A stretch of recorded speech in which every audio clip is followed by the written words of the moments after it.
Pasukan Vladimir Putin kembali melebarkan sayap pertempurannya ke arah benteng infanteri angkatan bersenjata Ukraina. Momen tersebut direkam dengan jelas dalam sebuah video yang ramai beredar di Telegram pada Jumat 1 Maret 2024.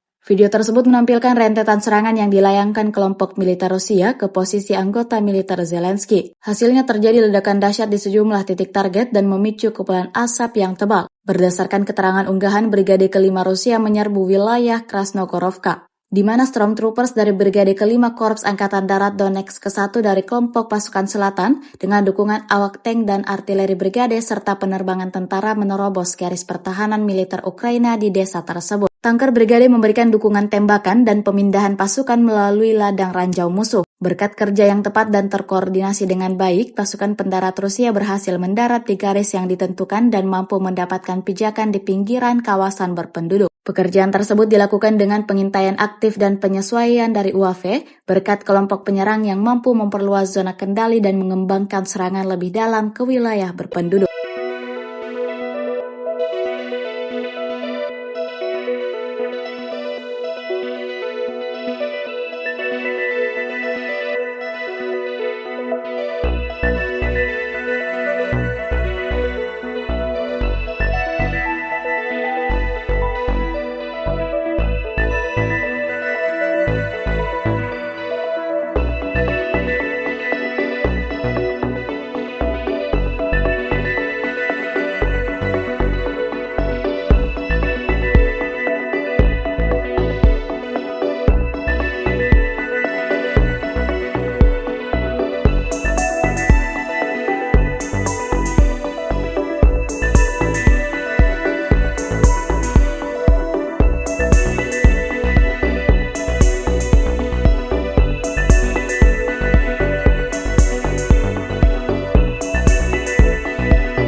Download Tribun X sekarang, menghadirkan lokal menjadi Indonesia.